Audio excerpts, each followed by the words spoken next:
Uh, what does Mi'kmaq mean to you? Okay. Well, Mi'kmaq, being Mi'kmaq, well, Mi'kmaq means nothing. It's just a word. Okay? It's what the word encompasses that I like the most. I like the Mi'kmaq language. Okay, I love it dearly. That's my first love. Everything else comes second or third or fourth or fifth. I don't care what it is. I like my Mi'kmaq thought influenced by my language. Without my language, I wouldn't have a Mi'kmaq thought.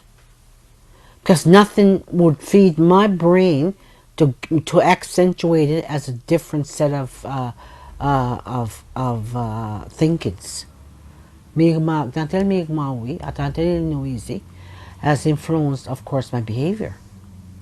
I could do this in some, if I spoke English, and that's fine. But when I am into deep in Mi'kmaq thought, I'd never do those things that the white man does. And I still don't do it. I don't do those things just because it's okay in the non-native world to do it. But it's because it's against my native teachings.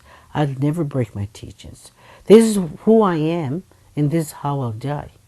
No, but I can never escape my Mi'kmaq thought. It can never be taken away from me, and it could never be squashed on my subconscious. So those things are very important to me. The way I think is Mi'kmaq. The way I am is Mi'kmaq. I have a choice of whether I want to look like a Mi'kmaq by wearing my Mi'kmaq regalia. Asumsi.